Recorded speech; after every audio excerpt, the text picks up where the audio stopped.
ನಾಳೆ ಕೊನೆಯ ದಿನ. ನೋಡಿ, ಇವತ್ತು ಚೀಫ್ ಮಿನಿಸ್ಟ್ರು ಮತ್ತು ನಮ್ಮ ರೆವಿನ್ಯೂ ಮಿನಿಸ್ಟ್ರು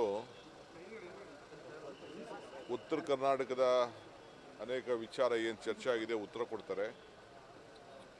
ನಾನು ಕೂಡ ಇರಿಗೇಷನ್ ಸಂಬಂಧಪಟ್ಟಂತೆ ಕೆಲವು ವಿಚಾರಗಳನ್ನು UKP, ಮಾದಾಯಿ ಮತ್ತು ಬೇರೆ ಎಲ್ಲ ವಿಚಾರಗಳ ಬಗ್ಗೆ ಕೂಡ ನಾನು ಕೂಡ ಅವಕಾಶ ಸಿಕ್ಕಿದ್ರೆ ಉತ್ತರವನ್ನು ಕೊಡ್ತೇನೆ.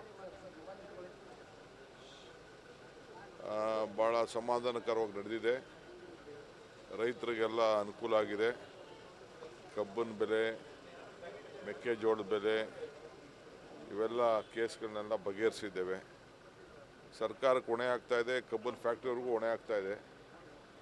ಆದರೂ ರೈತ ಹಿತದೃಷ್ಟಿಯಿಂದ ಕಾಪಾಡಿದ್ದೀವಿ. ಇದನ್ನೆಲ್ಲ ರೈತರು ಗಮನದಲ್ಲಿ ಇಟ್ಕೊಳ್ಬೇಕು. ಈ ಥರ ಸರ್ಕಾರ ಯಾವ ರೀತಿ ಜನಪರವಾಗಿ ಇವತ್ತು ನಿಂತ್ಕೊಂಡಿದೆ ಅನ್ನೋದು ಎಲ್ಲ ರೈತರು ಇದನ್ನು ಗಮನದಲ್ಲಿ ಇಟ್ಕೊಳ್ಬೇಕು ಅಂತ ಪ್ರಾರ್ಥನೆ ಮಾಡ್ತೀನಿ. ಸರ್, ರಾಜ್ಯದ ಖಜಾನೆ ಖಾಲಿ ಮಾಡಿಬಿಟ್ಟು ಹೈಕಮಾಂಡ್ನ ತೃಪ್ತಿಪಡಿಸಿದ್ದಾರೆ ಅಂತ ವಿಜೇಂದ್ರ ಅವರು ಕರೆಕ್ಷನ್ ಕೊಡ್ತು ಅಂತ ಹೇಳಿದ್ದಾರೆ. ನೋಡಪ್ಪ, ಇನ್ನು ವಿಜೇಂದ್ರಂಗೆ ಅನುಭವ ಇಲ್ಲ. ಖಜಾನೆ ಯಾವ ಖಜಾನೆ ಖಾಲಿಯಾಗಿದೆ? ಯಾವ ಖಜಾನೆ ಖಾಲಿಯಾಗಿದೆ? ಹೇಳಬೇಕು. ಬಾ, ಅಸೆಂಬ್ಲಿಲಿ ಮಾತಾಡೋಕ್ಕೆ ಹೇಳಿ.